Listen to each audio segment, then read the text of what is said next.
رات کے آخری پہر کی خاموشی میں، اور جب زمین ساکت ہے اور فضا میں ایک انجانا خوف تیر رہا ہے، کہیں برف کی پہاڑیوں میں ڈکی ہوئی ایک قوم قید ہے، ایک ایسی قوم جس کا ذکر قرآن نے کیا، جس سے نبیوں نے خبردار کیا، جس کا نام سن کر بڑے بڑے بادشاہوں کے دل لرز گئے۔ یہ کہانی ہے یاجوج ماجوج کی۔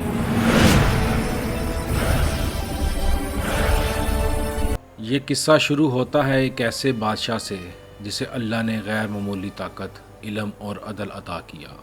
سورۃ قاف میں اللہ پاک فرماتے ہیں، وہ تجھ سے ذوالقرنین کے بارے میں پوچھتے ہیں، کہہ دو میں تمہیں اس کا کچھ حال پڑھ کر سناؤں گا۔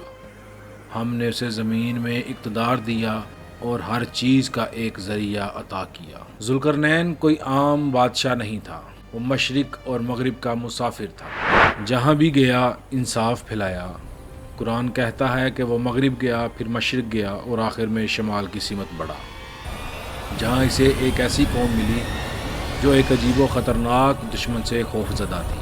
وہ لرزتی ہوئی آواز میں کہنے لگی، اے ذوالقرنین، ہمارے ان حملہ آوروں کے درمیان ایک دیوار بنا دو۔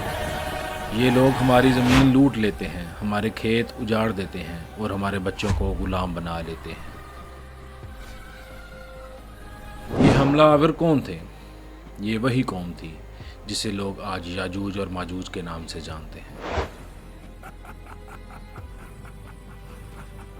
ذوالقرنین نے ان سے کہا، مجھے اللہ تعالیٰ نے طاقت دی ہے، پیسے کی ضرورت نہیں، بس تم میرے ساتھ مدد کرو تاکہ میں تمہارے اور ان کے درمیان ایک مضبوط دیوار بنا سکوں۔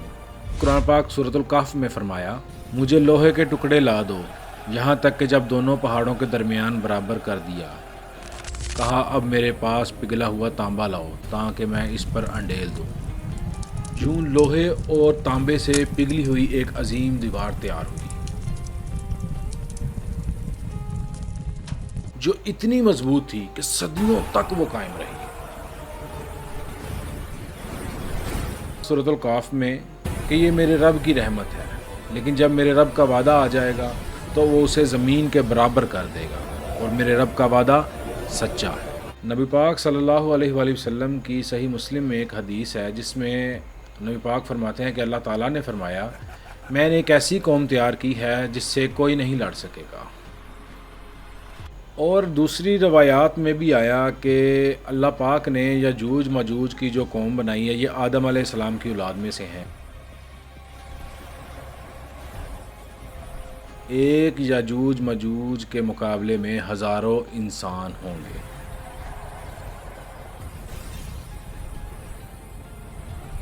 ان کی طاقت بے پناہ، ان کی تعداد ناقابل شمار۔ وہ روزانہ دیوار کھودتے ہیں، مگر جب سوتے ہیں تو دیوار پھر اپنی اسی حالت میں لوٹ آتی ہے۔ یہ سلسلہ اسی وقت تک ٹوٹے گا جب اللہ کا وعدہ پورا ہوگا اور وہ دیوار آخرکار ٹوٹ جائے گی۔ اسلامی مورخین نے لکھا ہے، یہ واقعہ غالباً قفقاز اور دریال پاس کے علاقے میں، جہاں آج بھی دربند قدیم لوہے کی فسیلوں کے آثار ملتے ہیں۔ کہا گیٹ آف الیگزینڈر، رومی مورخین نے اسے کچھ اور چینی کتب میں بھی شمالی حملہ آوروں کے خلاف لوہے کی دیوار کا ذکر ملتا ہے۔ البتہ قرآن نے کسی خاص جگہ کی نشانی نہیں کی، بلکہ عبرت اور اشارہ ہے۔ قرآن مجید کی سورۃ الانبیاء کی 96 آیت میں اللہ پاک فرماتے ہیں، یہاں تک کہ یاجوج ماجوج کھول دیے جائیں گے تو وہ ہر بلندی سے دوڑتے ہوئے آئیں گے۔ آیت ایک فیوچر ایونٹ کی طرف اشارہ کرتی ہے، یعنی کہ وہ وقت آئے گا جب یہ قوم زمین پر پھر اترے گی۔ کچھ علماء تو کہتے ہیں کہ یہ واقعہ قیامت سے پہلے ہوگا، مگر کچھ علماء یہ بھی کہتے ہیں کہ یہ واقعہ دجال کے جانے کے فوراً بعد ظاہر ہوگا۔ ذوالقرنین کی دیوار صرف لوہے اور تانبے کی نہیں بنی تھی، وہ ایمان اور عدل کی علامت تھی۔ اللہ نے اسے انسانیت کی حفاظت کے لیے کھڑا کیا، لیکن اس نے خود کہا جب رب کا وعدہ آ جائے گا یہ دیوار مٹی میں مل جائے گی۔ یہ یاجوج ماجوج آخر ہیں کون؟ ان کی نسل کون سی ہے؟ ان کی حقیقت کیا ہے؟ کہا جاتا ہے کہ ہر کہانی کے پیچھے کوئی حقیقت چھپی ہوتی ہے۔ لیکن یجوج مجوج کی کہانی یہ کہانی نہیں بلکہ ایک انتظار ہے۔ اسلامی روایات کے مطابق یجوج مجوج کوئی جن یا پری نہیں بلکہ انسانی نسل سے ہیں۔ مسند احمد کی ایک حدیث ہے کہ نبی پاک صلی اللہ علیہ وآلہ وسلم نے فرمایا، یجوج مجوج آدم کی اولاد ہیں، اگر وہ انسانوں سے ملتے تو تم ان کے چہروں میں مشابہت دیکھتے، یعنی وہ ہماری ہی طرح مخلوق ہیں مگر اخلاق، جسم اور فطرت میں مختلف۔ ان کے چہرے چوڑے، آنکھیں چھوٹی، ناک چپٹی اور جسم طاقتور مگر درندوں جیسا بتایا گیا ہے۔ سورۃ القاف میں اللہ پاک فرماتے ہیں، یجوج اور مجوج زمین پر فساد پھیلا رہے ہیں۔ یہ ایک مختصر جملہ مگر معنی میں گہرا ہے۔ فساد صرف جنگ نہیں، یہ انسانی نظام کی بربادی، اخلاق کی تباہی اور فطرت کی حدود سے تجاوز کا اشارہ ہے۔ یہی وجہ ہے کہ کچھ مفسرین یہ کہتے ہیں کہ یجوج مجوج صرف ایک قوم نہیں بلکہ فساد انسانی کا ایک دور بھی ہے۔ صحیح بخاری میں نبی پاک صلی اللہ علیہ وآلہ وسلم کی ایک حدیث ہے جس میں نبی پاک صلی اللہ علیہ وآلہ وسلم نے فرمایا، قیامت کے دن اللہ تعالیٰ فرمائیں گے، آدم اپنی اولاد میں سے جہنم کے حصے کو نکال۔ آدم پوچھیں گے وہ کتنا ہے؟ فرمایا ہر 1000 میں سے 999، یعنی یجوج مجوج ہوں گے اور صرف ایک جنت میں جائے گا۔ سوچئے یہ کتنی بڑی تعداد ہوگی۔ یہ صرف جنگی طاقت نہیں بلکہ ایک ایسی آبادیاتی لہر ہے جو زمین کو ڈانپ لے گی۔ جدید جغرافیہ یہ کہتا ہے کہ زمین کے شمالی حصے میں ایسے خطے موجود ہیں جہاں صدیوں تک انسانی رسائی ممکن نہیں تھی۔ برف، پہاڑ اور مقناطیسی رکاوٹیں۔ کچھ محققین کے مطابق قرآن میں دیوار ذوالقرنین کی لوہے اور تانبے کی ساخت ممکن ہے۔ کسی الیکٹرو میگنیٹک فیلڈ کا ذکر ہو یا مخصوص علاقے کا ایک توانائی حصار میں محفوظ رکھتا ہے۔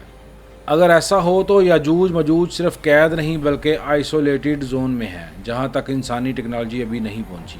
یہ وہی تصور ہے جو سائنسی دنیا جو زمین کے اندر یا پہاڑوں کے نیچے چھپے ہوئے نظاموں میں زندہ ہے۔ اسلام میں یہ بات مختلف انداز میں موجود ہے۔ دجال کے خاتمے کے بعد یجوج مجوج نکلیں گے اور حضرت عیسیٰ اور امام مہدی کے دور میں زمین پر آخری فتنہ برپا کریں گے۔ احادیث میں آیا ہے کہ یجوج مجوج کسی خدا کو نہیں مانیں گے۔ انسانی خون بہانا ان کے نزدیک کھیل ہوگا اور زمین کے وسائل ان کی ہوس کا شکار ہوں گے۔ یہ جملے سن کر آپ محسوس تو کریں گے، کیا آج کی دنیا میں یہ صفات کہیں دکھائی نہیں دیتی؟ ماحولیاتی تباہی، ایٹمی ہتھیار، انسانی اتصال اور فکری بگاڑ، یہ سب وہ علامتیں ہیں جو شاید یجوج مجوج کے دور کے آغاز کا ایک اشارہ دے رہی ہیں۔ تو کیا یجوج مجوج واقعی موجود ہیں؟ جی ہاں، قرآن کہتا ہے وہ قید ہیں، حدیث کہتی ہے کہ وہ روز کھودتے ہیں، اور تاریخ کہتی ہے کہ ان کے آثار شمالی زمینوں میں پائے گئے۔ مگر اسلام ہمیں یہ بھی سکھاتا ہے کہ اللہ نے ان کے ظہور کو ایک وقت مقرر سے باندھ رکھا ہے۔ جب دجال ختم ہوگا اور ایمان کا چراغ بجھنے لگے گا تب یہ دیوار گرے گی اور یجوج مجوج ہر پہاڑ سے دوڑتے ہوئے نکل آئیں گے۔ یہ وہ دن ہوگا جب زمین لرزے گی، آسمان پھٹ جائے گا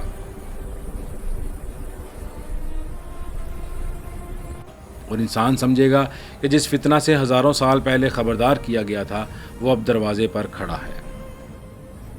اب سوچنے والی بات ہے کہ یجوج مجوج کا ظہور کب ہوگا؟ یجوج مجوج کا ظہور امام مہدی اور حضرت عیسیٰ علیہ السلام کے دور میں ہوگا۔ جب زمین ظلم سے بھر جائے گی، جب انسان اپنی طاقت پر اتنا ناز کرنے لگے گا کہ خالق کو بھول جائے گا، تو ایک ایسا دور شروع ہوگا جسے رسول اکرم صلی اللہ علیہ وسلم نے فتنوں کا زمانہ کہا۔ اس دور میں ایسی دو طاقتیں ظاہر ہوں گی جن کا تذکرہ ہر آسمانی کتاب میں موجود ہے۔ صحیح مسلم کی ایک حدیث ہے، رسول پاک صلی اللہ علیہ وآلہ وسلم نے فرمایا، دجال کے فتنے سے زیادہ بڑا فتنہ آدم سے لے کر قیامت تک کسی کو نہیں دیا گیا۔ دجال ایک ایسی قوت ہوگی جو انسان کو خدا کی طاقت کے مقابلے میں انسان کی طاقت پر یقین دلائے گی۔ اس کے پاس وہ سب کچھ ہوگا جو دنیا چاہتی ہے، دولت، موسموں پر اختیار اور حتیٰ کہ مردوں کو زندہ کرنے کی طاقت کا وہم۔ اس غرور میں انسان خدا کو بھولے گا اور یہی وہ لمحہ ہوگا جب زمین یجوج مجوج کے لیے کھول دی جائے گی۔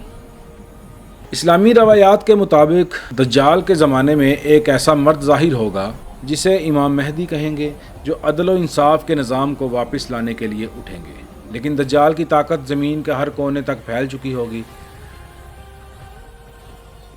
جب دجال بیت المقدس کے قریب پہنچے گا تب اللہ عیسیٰ ابن مریم کو آسمان سے نازل کرے گا، جیسا کہ قرآن میں وعدہ کیا گیا ہے۔ حضرت عیسیٰ دجال کو لد کے مقام پر قتل کریں گے، لیکن فتنہ ختم نہیں ہوگا، بلکہ اب وہ مرحلہ شروع ہوگا جسے دنیا کی تاریخ کا سب سے خوفناک دور کہا جا سکتا ہے۔ رسول پاک صلی اللہ علیہ وسلم نے فرمایا، اللہ پاک حضرت عیسیٰ علیہ السلام کو وحی کریں گے اور اللہ پاک حضرت عیسیٰ کو کہیں گے کہ میں نے ایک ایسی قوم کو پیدا کیا ہے جس سے لڑنے کی طاقت کوئی نہیں رکھتا، پر لے جاؤ اپنے ساتھیوں کو کوہ طور پر۔ یہ وہ لمحہ ہوگا جب دیوار ذوالقرنین ٹوٹ جائے گی اور زمین کے اندر گہرے پہاڑوں کے درمیان قید وہ قوم جو ہزاروں سالوں سے اپنے سردار کے ایک جملے کل کر لیں گے پر رک جاتی تھی، بالآخر باہر نکل آئے گی۔ احادیث میں آتا ہے کہ یاجوج ماجوج اتنے زیادہ ہوں گے کہ جب وہ کسی دریا سے گزریں گے تو اس کا سارا پانی پی جائیں گے، اور ان کے بعد میں آنے والے کہیں گے یہاں تو کبھی پانی تھا ہی نہیں۔ یہ لوگ دنیا کی ہر قوت کو رونتے ہوئے آگے بڑھیں گے، ان کا مقصد صرف تباہی اور غلبہ ہوگا، یہاں تک کہ زمین پر کوئی طاقت ان کا مقابلہ نہیں کر سکے گی۔ یہودی عیسائی روایات انہیں آخری جنگ سے جوڑتے ہیں، جبکہ اسلام کہتا ہے کہ یہ دجال کے ختم ہونے کے بعد ظاہر ہوں گے۔ کئی جدید ماہرین کہتے ہیں کہ شاید یاجوج ماجوج کوئی مخصوص قوم نہیں بلکہ انسانی تمدن کی ایک حالت ہے، جبکہ قرآن کہتا ہے یہاں تک کہ جب یاجوج ماجوج کھول دیے جائیں گے اور وہ ہر اونچائی سے دوڑتے ہوئے آئیں گے۔ اور کیا یہ آیت جدید ٹیکنالوجی، جہازوں، میزائلوں اور تیز رفتار تباہی کی علامت ہے؟ کچھ مفسرین کے نزدیک اونچائیوں سے اترنا اس بات کی علامت ہے کہ انسان آسمانوں تک پہنچ جائے گا۔ سیٹلائٹس، راکٹس یا شاید سوشل میڈیا جیسی قوتیں جو پوری زمین پر اثر ڈالتی ہیں۔ یہی وہ وقت ہوگا جب دنیا اخلاقی، روحانی اور معاشرتی طور پر تباہی کے دہانے پر پہنچ جائے گی، جب دنیا اپنی انتہاؤں کو چھونے لگتی ہے، جب زمین ظلم سے بھر جاتی ہے، جب انسان اپنی عقل پر خدا بننے لگتا ہے، تب خدائی منصوبہ اپنے آخری باب میں داخل ہوتا ہے۔ یہ وہ وقت ہے جب دجال دنیا پر حکومت کر رہا ہوتا ہے، لوگ اس کے جھوٹ کو سچ سمجھ کر سجدہ کر چکے ہوتے ہیں اور ایمان والے پہاڑوں میں پناہ لیے بیٹھے ہوتے ہیں۔ لیکن تب آسمان سے ایک نوری کرن اترتی ہے، وہ ہیں حضرت عیسیٰ علیہ السلام۔ قرآن مجید میں فرماتے ہیں اس وقت تک قیامت قائم نہیں کی جائے گی جب تک حضرت عیسیٰ ابن مریم کو اتارا نہیں جائے گا۔ حضرت عیسیٰ کا نزول ایک فیصلہ کن موڑ ہوتا ہے۔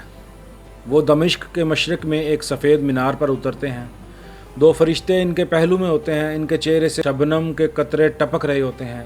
وہ دجال کے تعاقب میں نکلتے ہیں، جب دجال ان کی جھلک دیکھتا ہے تو نمک پانی میں گلنے کی طرح پگھل جاتا ہے۔ یوں فریب کا دور ختم ہوتا ہے، لیکن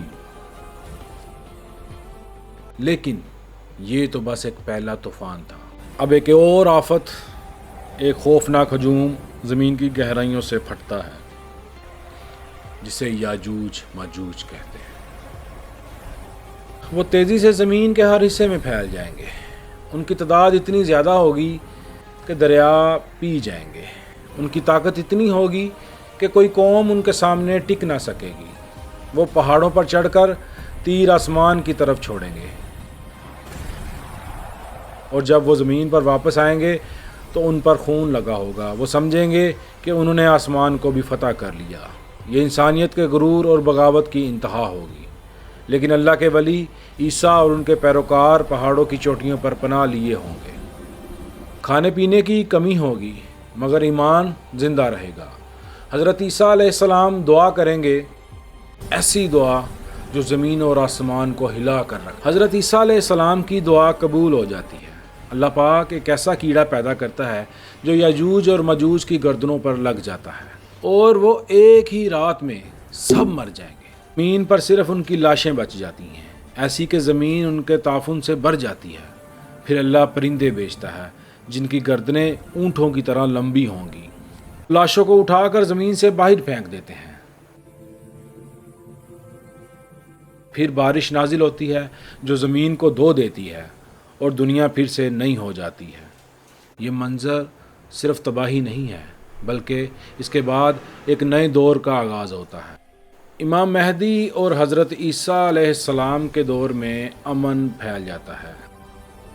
شیر اور بکری ایک ساتھ گھاس چرنے لگتے ہیں،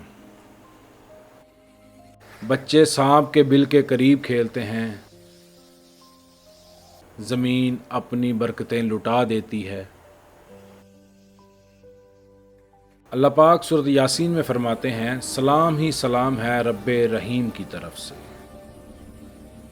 یہودی روایات میں بھی یہی کہا گیا ہے کہ جب یاجوج اور ماجوج ختم ہوں گے تب خدا زمین پر اپنی سلطنت قائم کرے گا اور امن کے 7 سال ہوں گے۔ یہ وہی دور ہے جسے اسلام میں عیسیٰ کا زمینی اقتدار کہا گیا ہے۔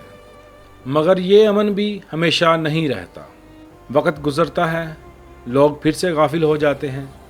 پھر ایک دن آسمان پر ایک آواز گونجتی ہے، اسرافیل کا سور۔